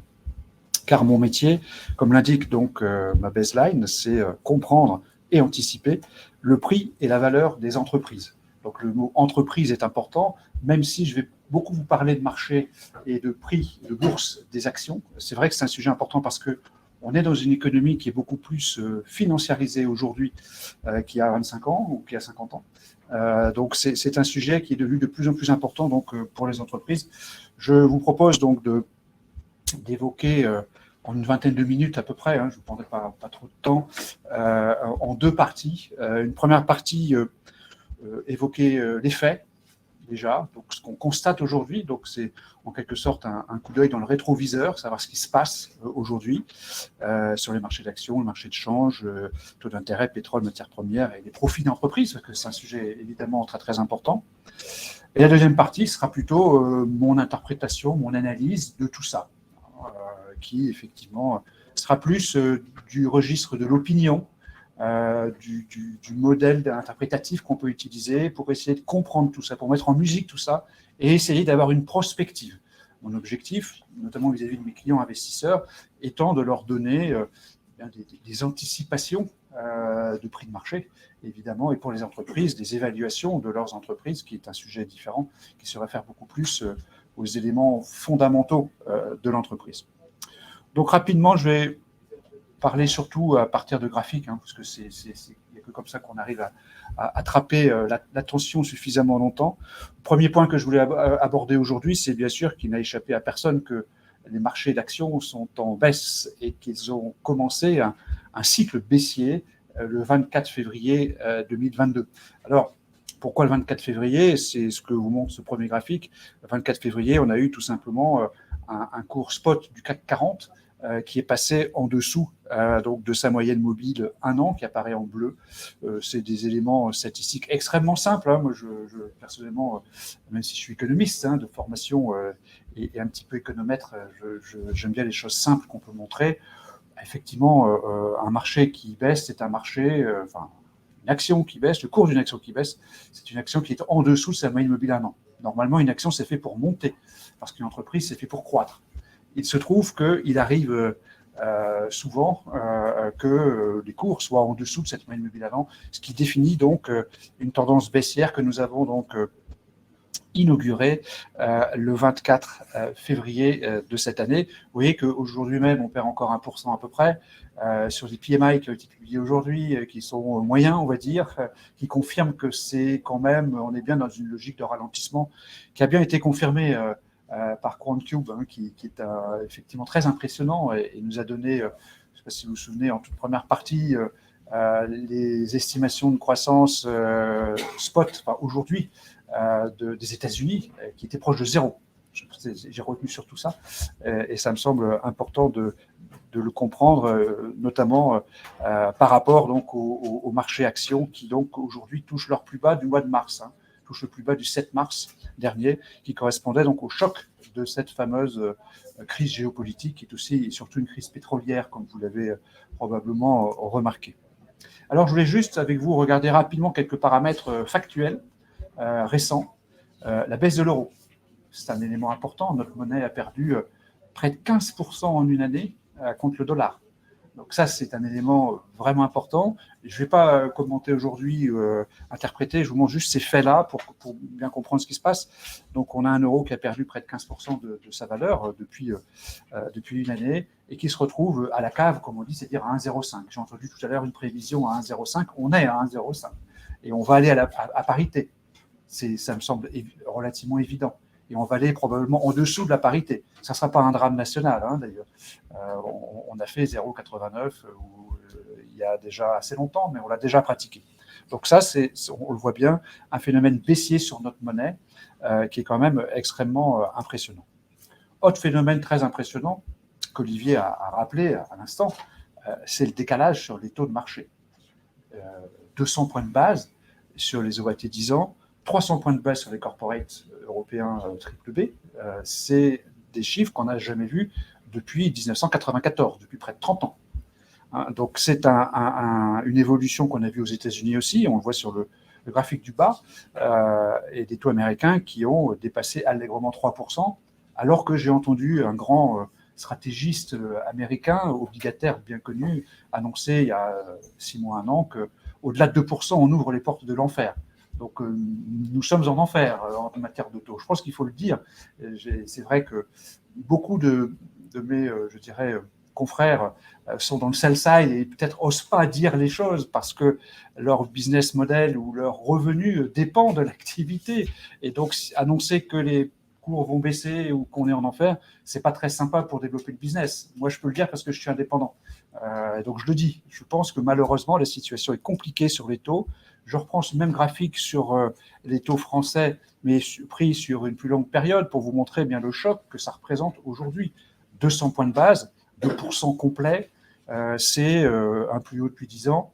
Donc on oublie effectivement les taux négatifs. C'est plutôt une bonne chose d'ailleurs. Je ne vais pas être trop long aujourd'hui, mais c'est quand même très bien qu'on oublie définitivement cette période de taux négatifs qui était insupportable de mon point de vue. Donc on a déjà à 2% en France, en Europe, on va dire, la France reflétant bien la moyenne de l'Europe, et un peu plus de 3% aux États-Unis, un gros chemin qui a été fait sur le marché de la dette souveraine. Et sur les taux en général, je pense que je parle des taux de marché, un gros chemin a été fait, et probablement on risque de se poser assez longtemps sur ces niveaux-là qui sont déjà importants et porteurs de crise immobilière notamment. C'est une des conséquences évidentes, c'est qu'on a derrière ça une crise immobilière. Ça me semble malheureusement garanti. Pour mémoire, les taux, comme on dit, corporate, les taux payés par les entreprises, en tout cas ce que le marché nous dit sur les taux que les entreprises payent aujourd'hui, vous voyez ce phénomène vraiment impressionnant. On est passé en gros de 1% qui était stupide, qui était vraiment extrêmement bas, à entre 3 et 4%, plutôt 4 aujourd'hui. C'est quelque chose c'est un choc pour les entreprises qui est très important. Alors, comme je vais le dire après dans la deuxième partie, ça va mettre du temps avant de se diffuser dans les comptes d'entreprise, parce que souvent les entreprises sont à taux fixe. Donc à taux fixe, comme la dette nationale française, ça va mettre beaucoup de temps avant de se diffuser dans les charges courantes de l'entreprise, dans les frais financiers. Mais c'est quand même un choc important, je tenais à le rappeler. Autre choc majeur qui accompagne tout ça et qui est lié évidemment, c'est le choc pétrolier. Je vous ai mis ici en noir le prix du Brent en euros, pas en dollars mais en euros. Vous voyez que le prix du Brent en euros, il est au plus haut historique. Jamais on a payé aussi cher le pétrole en euros. Donc ça me semble être un élément important. Évidemment, c'est pour nous un choc pétrolier comme on l'a vécu dans les années 70, 80 en partie. Je vous rappelle, j'aime bien les chiffres ronds, les choses simples, mais $20 le baril, c'est 1% du PIB mondial. Donc vous faites le calcul sur ce que représente le choc, notamment pour l'Europe qui n'a pas de pétrole, comme vous le savez, et le Japon. Un décalage donc d'à peu près $40 sur le prix annuel moyen, c'est ce qu'on vit aujourd'hui. $40 sur le prix annuel moyen, ça représente 2% du PIB qui bouge. Donc c'est un truc énorme. Et ce graphique-là le montre bien, pris sur une longue période, ça vous montre donc qu'on est au plus haut historique et que le choc pétrolier est vraiment majeur. Pour mémoire et pour finir, le prix des matières premières industrielles qui commence à décaler. CoinCube évoquait à l'instant le prix du minerai de fer. Le prix du minerai de fer en Chine est en train de baisser fortement. Le prix du blé est en train de baisser. il a atteint des sommes très importantes, il baisse. Donc vous voyez ici qu'effectivement, le prix des matières premières est beaucoup plus corrélé directement avec la conjoncture économique. Le prix du pétrole aussi, mais il y a des contraintes géopolitiques beaucoup plus importantes et une crise en Ukraine, comme vous le savez. C'est pour ça que le pétrole a toujours un statut particulier par rapport aux matières premières. Et les matières premières, elles reflètent vraiment bien la conjoncture économique, et on voit d'ailleurs sur ce graphique que certaines d'entre elles, comme le fer blanc, qui est un bon indicateur, le plomb, ont commencé finalement à baisser ou à baissoter, suivant les cas, depuis un mois ou deux. C'est très récent. Les profits des entreprises, sujet important aussi, factuel pour terminer en quelque sorte ce catalogue des faits qui me semblent importants de relever avant de parler de leur interprétation, c'est que les profits d'entreprise sont au plus haut historique. Alors, je n'ai pas voulu multiplier les slides. Je vous montre ici justement uniquement en bleu l'indice de bénéfices du CAC 40 et en noir le CAC 40 lui-même. En rouge, en petit bâtonnet, c'est des révisions, c'est des changements d'estimation en pourcentage, semaine après semaine. Weekly. Donc, semaine après semaine, il faut regarder à la toute fin de ce graphique, il n'y a toujours pas de révision en baisse. C'est-à-dire que les analystes financiers, aujourd'hui, n'ont pas révisé en baisse les anticipations de bénéfices des entreprises pour l'année 2022 et 2023. C'est les deux exercices de prévision que les analystes utilisent. Vous voyez que le niveau de croissance des bénéfices anticipé aujourd'hui par les analystes est compris entre 10 et 15% à peu près, suivant les pays, les zones géographiques, ce qui paraît énorme par rapport au contexte qu'on peut évoquer, et tout simplement par rapport aux tendances de ralentissement économique général, aux révisions en baisse de la Banque de France, de l'OCDE, tous les grands organismes internationaux, le FMI bien sûr, ont révisé en baisse forte leur anticipation de croissance 2022. Les analystes, pour l'instant, n'ont pas bougé. Alors, ça me surprend toujours un peu. C'est vrai que tant que la réalité n'est pas là, tant que les hard data, tant que les données dures ne sont pas présentes, un analyste ne bouge pas. Donc, il est un petit peu behind the curve, comme on dit. C'est normal, je vais y revenir après. Malheureusement, les anticipations de bénéfices ne sont pas un driver pour les cours, c'est plutôt le contraire, en tout cas depuis 25 ans. Mais sur les bénéfices, on est aujourd'hui au top, on est au sommet du monde en quelque sorte, en matière de marge bénéficiaire des entreprises. 2021, à ce titre, est une année véritablement exceptionnelle, puisqu'on a largement dépassé les niveaux de 2019, les niveaux d'avant-crise. Voilà un petit visuel pour synthétiser tout ça, que je mets à jour chaque mois dans le cadre de mes présentations auprès de mes clients investisseurs. Donc, c'est un peu une typologie du marché, de la même façon qu'on a vu avec OneCube une typologie des rotations sectorielles qui était fort intéressante. Ici, c'est juste une petite synthèse des données que je viens de vous commenter rapidement, où l'on voit que, effectivement, on est dans une phase corrective des actifs financiers. On a perdu, 20% sur des actions, un peu plus suivant pour certains indices, 25%. En gros, c'est ce qu'on a gagné l'année dernière. Donc, c'est pas dramatique. Mais on est dans une phase corrective sur les actifs financiers. C'est plus dramatique pour les obligations, comme je vous l'ai dit à nouveau. Les obligataires se prennent une tôle monumentale, historique, depuis le début d'année. La capitalisation obligataire mondiale, elle est plus importante que la capitalisation boursière mondiale. Il ne faut pas l'oublier. Donc, il y a un choc patrimonial, en quelque sorte, qui est très important. On ne le regarde pas ici, outre mesure, parce que le sujet, c'est quand même les actions. Mais globalement, c'est une phase donc corrective importante. Et moi, je considère que la baisse des actions, elle est justifiée, que le cours actuel des actions est encore élevé par rapport à ce qu'on peut imaginer ou ce qu'on peut craindre, au vu de toutes ces informations que je viens de vous dire depuis les 10 minutes que j'ai commencé de parler. Voilà donc sur cette première partie. Deuxième partie, la dynamique des marchés baissiers. Alors, ce n'est pas très optimiste, je ne suis pas porteur de bonnes nouvelles, malheureusement, mais à nouveau, ça fait 6-8 mois que je le dis, donc j'ai été un peu en avance et c'est parfois un peu lourd d'être à l'envers, comme on dit, parce que les marchés vivent à court terme, toujours à très court terme parfois, bien que les investisseurs soient normalement avant tout des acteurs de long terme, mais voilà comment je résume ce qui se passe dans le monde depuis 2 ou 3 ans. c'est un enchaînement des crises. Et les crises qu'on vit depuis 2020, depuis la crise sanitaire, elles se déroulent dans la sphère réelle. C'est ça qui est nouveau. Les crises qu'on a vécues depuis 25 ans, elles se déroulaient dans la sphère financière. La crise immobilière en 2007-2008, ce qu'on appelait subprime crisis aux États-Unis, la dite bulle Internet des années 2000-2002, suivie d'une crise du métier du chiffre, quand même. C'était quand même ça qui était le sujet, finalement, le vrai sujet, que nous avions la vraie baisse de 2002.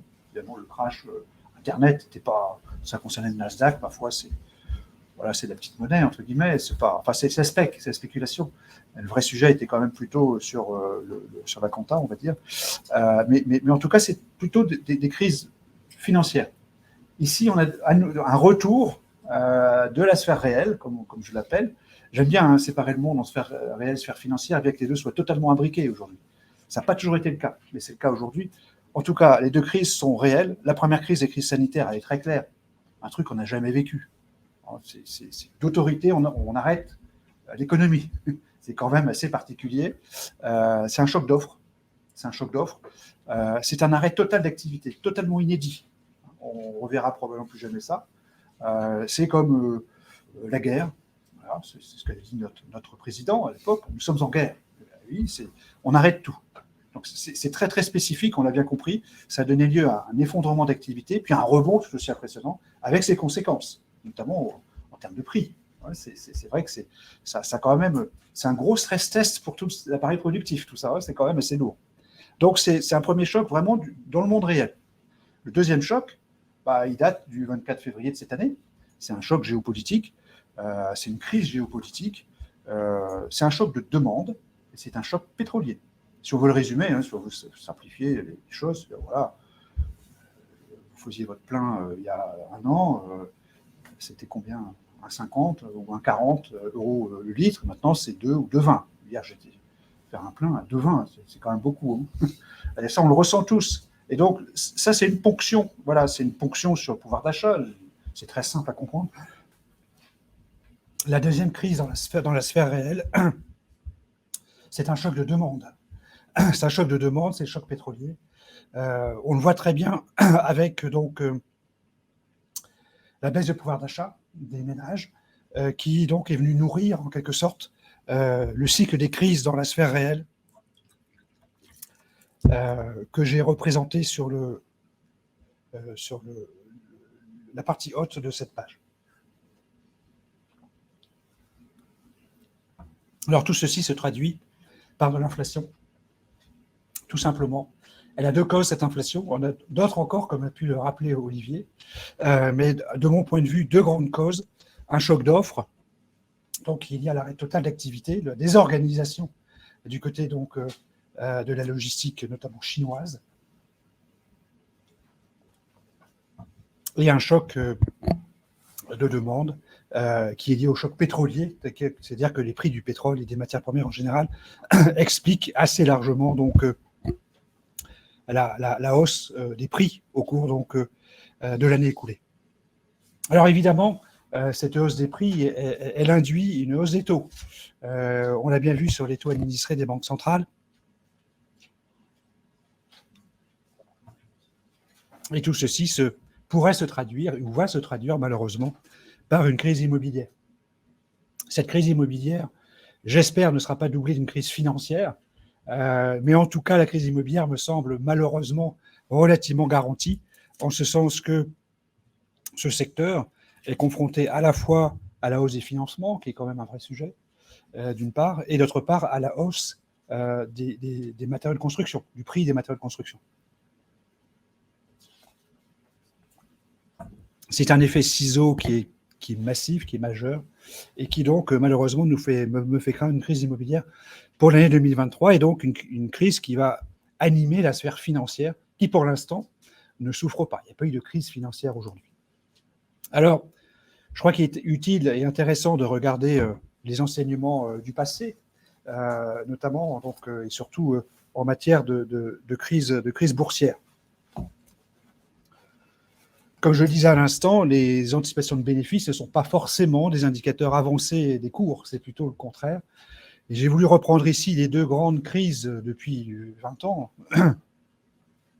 Ces deux grandes crises, c'est bien sûr la crise de 2000-2002 et la crise de 2007-2009. J'ai voulu reprendre échelle de gauche le cours du CAC 40 et échelle de droite le cours de l'indice des bénéfices. Ça vous permet de voir qu'effectivement, l'indice des cours a tendance à baisser avant même que l'indice de bénéfices ne commence à baisser. Cela veut dire que ce que je vous disais à l'instant, il y a 10 minutes, 5-10 minutes, que la courbe des bénéfices continue de monter, c'est bien sûr positif.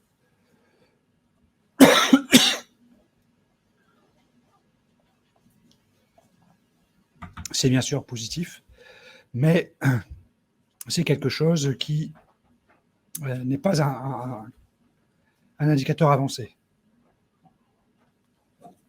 Alors, je passe à la page suivante parce que c'est un agrandissement donc, de cette courbe sur 25 ans. Vous pouvez voir donc en haut le cours du CAC 40 et le taux des obligations.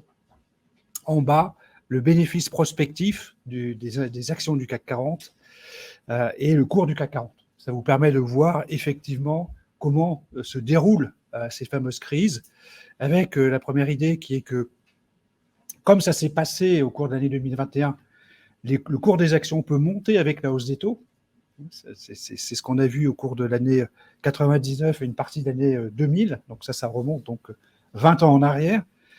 C'est le graphique du haut. Et sur le graphique du bas, vous pouvez voir aussi que finalement, je ne sais pas s'il y a un pointeur, finalement, les cours en noir ont commencé à baisser avant que les bénéfices ne baissent, tel qu'on le voit sur la courbe bleue donc, de ce graphique du bas.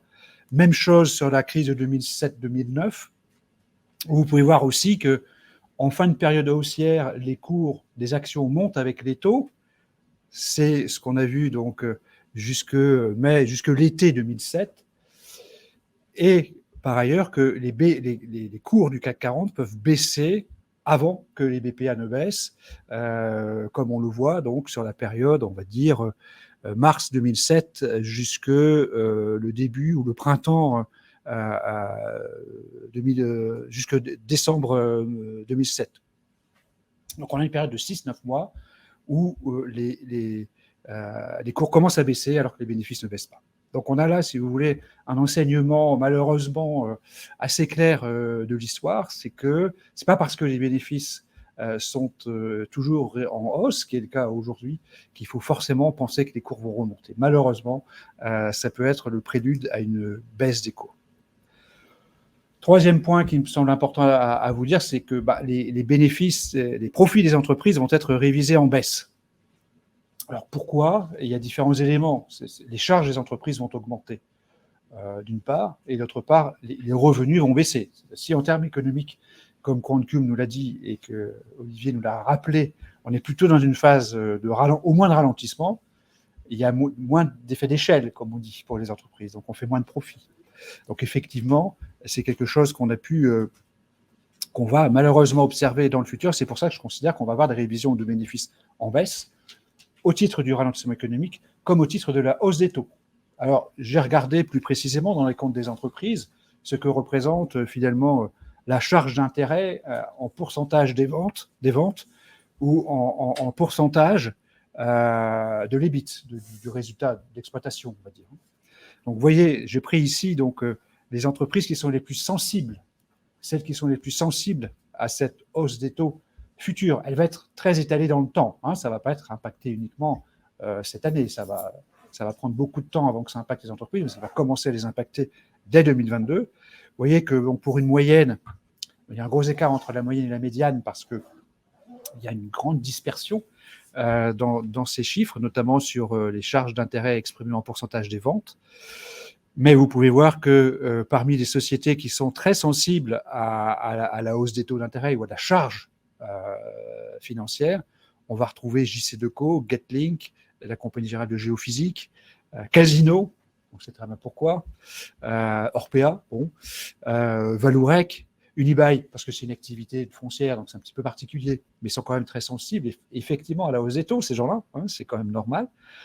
Corian, tiens, encore les mêmes, enfin le même secteur par rapport à Orpea. Mercialys, c'est une foncière aussi, la foncière de Casino. Bon. Altarea, Forestia, un industriel, ce qui montre bien qu'il y a une forte sensibilité de certaines activités industrielles à la hausse des taux. Donc ça, c'est pour les entreprises les plus sensibles à cette hausse des charges financières. Et puis, il y a des entreprises pour lesquelles, au contraire, la charge financière n'est pas vraiment un sujet. On va retrouver des belles sociétés françaises, des très beaux groupes français. Citons Trigano, quand même. Ce n'est pas un très grand groupe, hein, mais c'est une entreprise de taille intermédiaire, on va dire, mais qui est quand même très bien lotie de ce point de vue-là. Mais on va retrouver L'Oréal, M6, Hermès, Biomérieux, BIC, LVMH, Alten, STM, même des cycliques comme ArcelorMittal, c'est normal qu'elles ne payent pas d'intérêt, hein, parce que c'est des entreprises qui habituellement n'ont pas de dette, c'est tout à fait normal. Dassault Systèmes, notre fierté nationale, je pense qu'on peut le dire, qui est aussi très protégée en quelque sorte d'une hausse des taux parce que la charge financière ne représente que 3% de son résultat d'exploitation. Alors j'ai voulu évoquer ici la hausse du prix des matières premières et en fait les entreprises pour lesquelles les coûts de production sont les plus élevés et qui sont donc peut-être les plus sensibles au prix des matières premières notamment. Donc c'est des sociétés dont le cost of goods sold, comme on dit en comptabilité américaine, sont soit les plus sensibles, soit les moins sensibles. Vous voyez donc des sociétés pour lesquelles il y a donc un plus grand danger, me semble-t-il, en matière de révision en baisse de bénéfices. On y trouvera donc Nexity, Alstom, Engie, Wendel, Corian, tiens, Plastic Omnium de Richebourg, Safran, EDF, Bolloré, Bouygues, Air France, dont les charges sont donc le cost of goods sold est supérieur à 100% aujourd'hui, c'est très compliqué. Et puis à l'opposé, donc des sociétés qui sont peu sensibles, qui ont des coûts de production exprimés en pourcentage des ventes qui sont relativement faibles. On va y trouver à nouveau des grandes sociétés dites défensives ou qui en tout cas ont une très très bonne image, et notamment notre L'Oréal national, mais aussi LVMH, Cointreau, Hermès, Sanofi, Essilor, etc. Donc ça montre bien qu'on va, je dirais, sur ces critères-là, pouvoir sélectionner donc des entreprises qui sont moins sensibles à cette baisse attendue future des estimations de bénéfices. Alors, j'ai voulu vous montrer ce graphique-là parce qu'il nous montre bien que les politiques monétaires deviennent restrictives. On le savait, mais c'est un graphique qu'a sorti le Financial Times il y a quelques jours ou il y a une semaine ou deux, et qui montrait qu'en fait, on est vraiment dans la période où les hausses de taux décidées par les banques centrales sont les plus nombreuses depuis 20 ans, en fait. Et c'était assez impressionnant. Alors, lorsqu'on essaye de mettre tout ça dans un schéma, dans un scénario de marché, il y a deux grands tenants aujourd'hui, deux grandes écoles. Voilà. Il y a ceux qui pensent qu'on est en stagflation. C'est ce que nous a dit, je crois, QuantCube. Donc, on est l'approche stagflationniste, donc qui, en gros, nous dit que la croissance est faible et que l'inflation reste élevée. Et c'est quand même bien ce qui se passe, je pense, personnellement.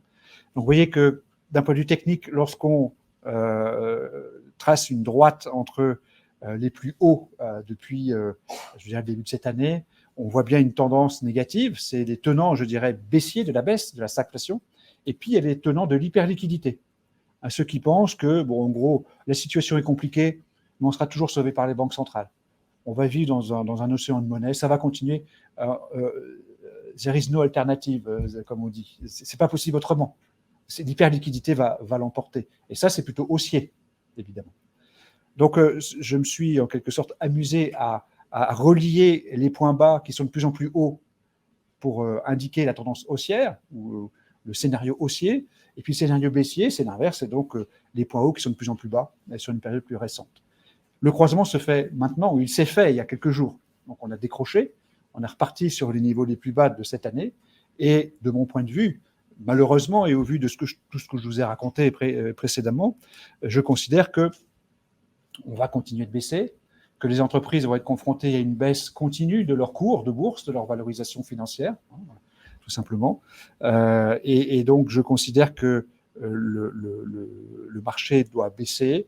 Je recommande à mes clients investisseurs en allocation d'actifs d'être sous-pondérés en actions le plus possible, donc avoir le moins d'actions possible aujourd'hui, parce que nous sommes dans un marché baissier, que ce marché baissier a quand même de très bonnes raisons de durer encore 6 mois, 1 an, tant que la récession, qui est pour l'instant qu'une occurrence, qui est pour l'instant qu'une probabilité significative mais pas majeure, ne sera pas dans les esprits complètement et ne sera pas visible, au moins dans certaines données dures, le marché baissera.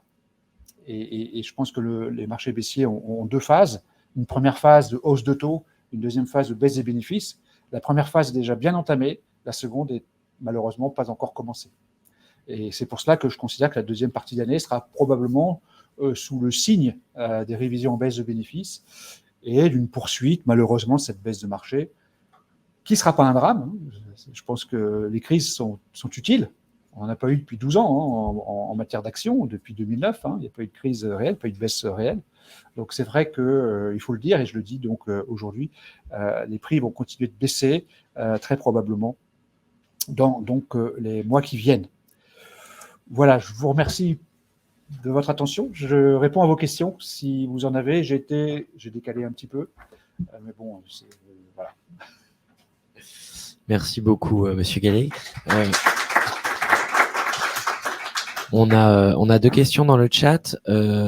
Jusqu'où peut aller la chute de l'euro, vu que les taux américains vont monter plus vite que les taux européens, pardon. Est-ce que cette chute de l'euro est une bonne nouvelle et peut contenir les risques d'explosion de l'euro? Alors, c'est une très bonne question. Je pense que l'euro et le forex, ou les notions de taux de change, sont injustement sous-pondérés dans les analyses que l'on peut faire de l'économie et des marchés.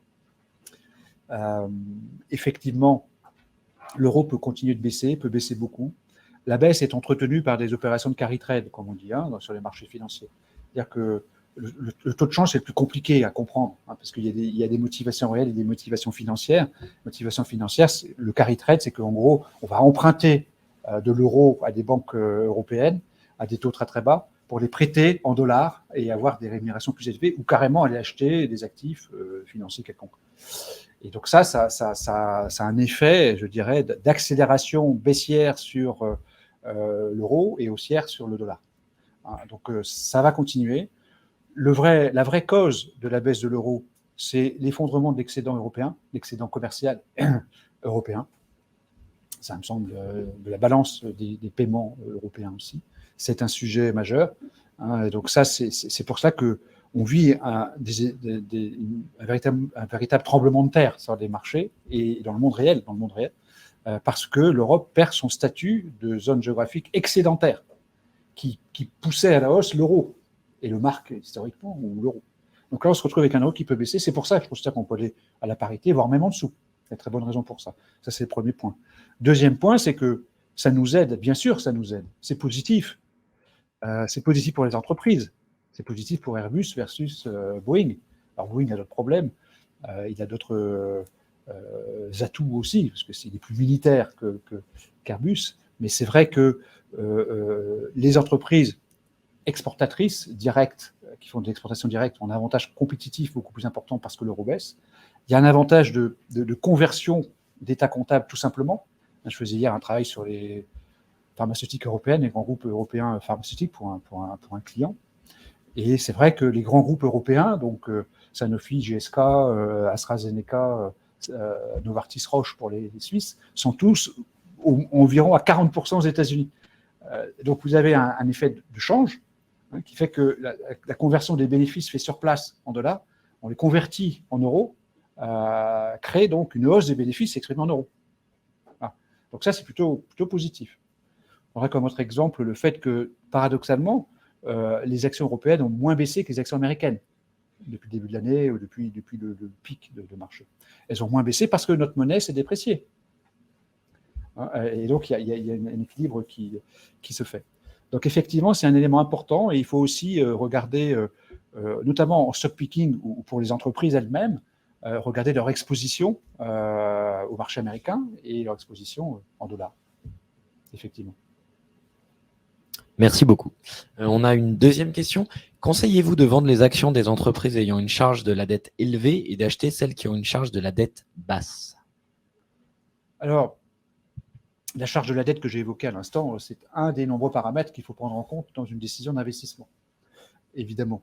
Il faut bien comprendre aussi que certaines sociétés qui ont des dettes élevées, et donc une sensibilité aux charges d'intérêt, ont contracté cette dette parce qu'elles ont une régularité dans leur business qui leur permet, notamment ce qu'on appelle les utilities ou les services publics, enfin ce qu'on appelle les sociétés de distribution d'eau, de gaz et d'électricité. Elles ont une très grande régularité dans leur business, elles peuvent être endettées sans que ça pose problème. Il n'empêche, ces sociétés-là, par exemple, pour les citer, donc ces fameuses utilities, c'est quand même des sociétés qui sont face à une réglementation importante de leur prix de vente, habituellement. C'est pas eux qui fixent, c'est souvent par rapport à l'autorité publique, par rapport à un régulateur, c'est compliqué. Et donc, ils sont contraints sur les prix de vente, alors que les charges, elles, ne subissent pas, enfin, sont déterminées par le prix d'énergie, notamment, et les frais personnels, donc, qui augmentent. Donc, c'est vrai qu'il y a un problème sur ces sociétés-là, et aussi, éventuellement, les frais financiers. Donc, oui, je pense que c'est un paramètre important qu'il faut croiser avec d'autres, naturellement, mais ceteris paribus, enfin, toutes choses égales par ailleurs, il faut vendre des sociétés endettées et acheter des sociétés non endettées. Je crois qu'on a un retour des fonds propres, de l'equity, avec le retour de l'inflation. C'est-à-dire que les entreprises vont remettre à l'ordre du jour les fonds propres. Il y a besoin de fonds propres parce qu'il y a plus de risques, il faut faire plus de stocks, des stocks de précaution maintenant, comme je disais tout à l'heure. C'est vrai qu'il faut donc que les entreprises utilisent plus de fonds propres et moins de dettes, tout simplement.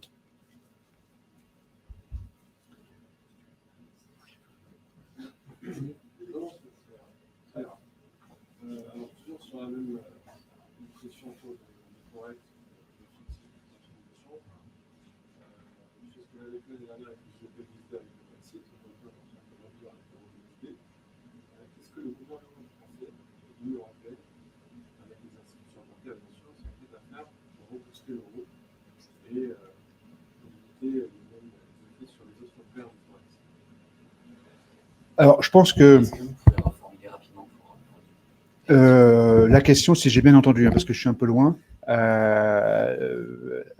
quels sont les outils que les autorités peuvent utiliser pour rebooster le taux de change de l'euro? C'est pas ça la question. Alors, bon, habituellement, enfin, les autorités ont pour habitude de dire qu'ils ne s'occupent pas du taux de change, que ce n'est pas leur sujet. Il se trouve que c'est quand même un sujet et qu'en creux, il y a toujours une motivation taux de change. Ça, c'est le premier point. Deuxième point, je pense que tout le monde est heureux avec un taux de change qui baisse, sauf si l'inflation venait vraiment à s'installer très, très durablement et devenait endémique ou devenait vraiment très, très importante, puisque la dépréciation de la monnaie crée le phénomène d'inflation importée, comme on dit. Donc, il faut quand même baisser, mais pas trop, toujours pareil.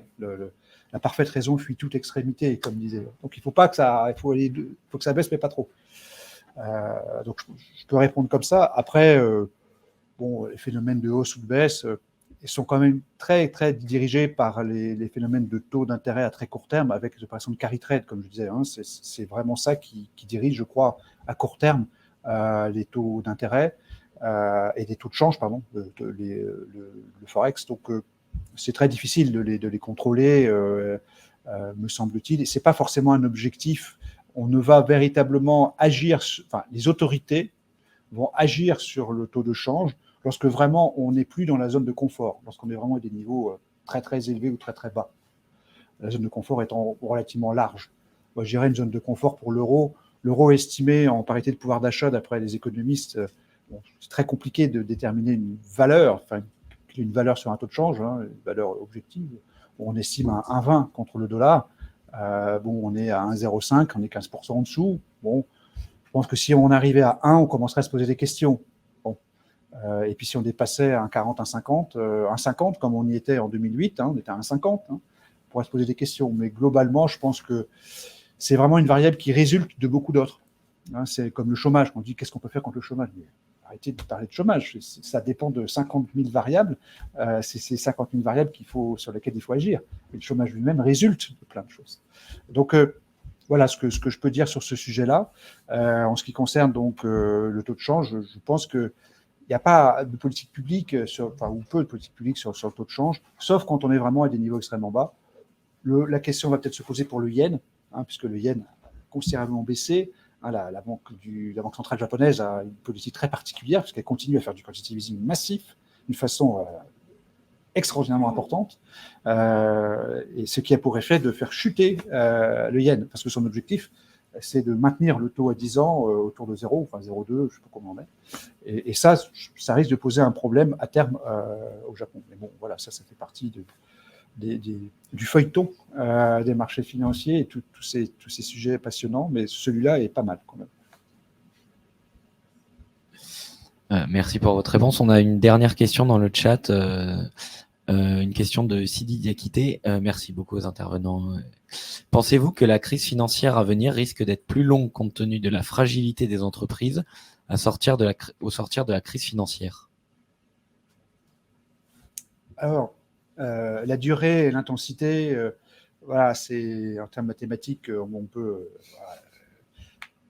Moi, personnellement, je préférais que ce soit dur et que ce soit court. Comme ça, après, on repart sur de bonnes bases.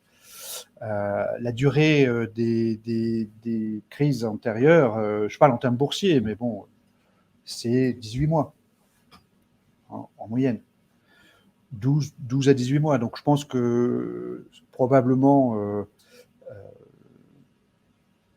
on touchera le fond à la fin de cette année ou au début 2023, avant de rebondir et de retrouver une tendance haussière peut-être 6 mois après, ce qui fera qu'on aura une tendance baissière qui aura duré 18 mois. Voilà. Après, comme j'ai montré sur un slide qui reprend les différentes crises au moment où j'ai eu mon petite extinction de voix, il y a quand même un risque d'empilement des crises. Parce qu'on se retrouve dans une situation où finalement tout devient négatif. Hausse des prix du pétrole, resserrement des politiques monétaires, obligation pour les États de réduire les déficits, etc. Enfin, tout arrive. Alors qu'avant, notamment en 21, on a eu un miracle. C'est-à-dire qu'il y avait à la fois de la croissance, des taux à zéro, de la croissance et des marges au sommet. Ça ne peut pas durer. C'est du bon sens paysan, mais ça ne peut pas durer. Donc on peut peut-être avoir l'inverse, malheureusement. C'est-à-dire que là, eh ben oui, les banques centrales, elles font monter les taux montent, alors que justement, mince, il y a ralentissement économique, c'est pas bon. Bah oui, les banques centrales sont procycliques, c'est nul, il faudrait qu'elles soient contracycliques, justement. Et tout est procyclique. On a voulu tout de suite. On a eu tout en 21, je pense. Alors maintenant, pas pour parler comme un oiseau de malheur qui imagine la fin du monde, mais on est à risque, comme on dit, vraiment. Parce que voilà, il y a des pratiques de marché, il y a toujours énormément de liquidités sur les marchés qui se baladent, qui sont un peu perdus là, parce que donc c'est voilà, sans être mélanchoniste, je pense qu'il y a là vraiment des masses considérables qui peuvent donner lieu à une crise profonde, notamment chez les hedges, parce que ce carry trade, par exemple, il est vraiment massif et il sert à financer des montages spéculatifs fort, quoi. Ça, on n'a pas trop conscience. On voit que dans les salles de marché, mais il y a vraiment des très, très gros montants qui se baladent. Et ça a toujours été le cas. Mais aujourd'hui, ils sont vraiment gigantesques, je pense. Donc, c'est pour ça que 2022 va être une année vraiment compliquée, porte du saloon, comme on dit. C'est-à-dire qu'on peut vraiment facilement se faire avoir. Parce que, voilà, on est en train de dénouer les chevaux. On a deux crises réelles qui se cumulent en quelque sorte. Il y a toujours des effets de Covid, en Chine notamment. Bon. On a donc cette crise pétrolière qui est quand même majeure et géopolitique, accessoirement, qui pourrait nous donner lieu à des crises financières. La première d'entre elles étant la crise immobilière. Aujourd'hui, je suis certain que, notamment la profession de promoteur immobilier en France, c'est très, très dangereux. C'est-à-dire, c'est pas pour Et je ne fais que lire les données et les faits que j'ai évoqués dans la première partie. Il y a des taux qui montent de 200 points de base, des coûts de construction qui flambent. C'est lourd. Hein. Donc ça va nous amener à un enchaînement peut-être de crises financières qui feront que cette crise sera, elle durera ce qu'a duré les deux grandes crises. Ça sera la troisième finalement en 22 ans. Ça fait tous les 7 ans. C'est à peu près c'est à peu près normal. Hein.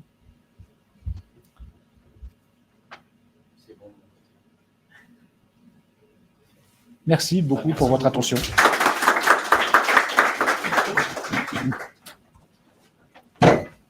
Merci Eric. Merci à nos orateurs, c'était vraiment très intéressant. Il y a eu beaucoup de questions, donc merci à tous. Donc la suite probablement en septembre-octobre avec nos 2 chroniqueurs et un nouvel invité. Merci à tous et bonne journée. Au revoir.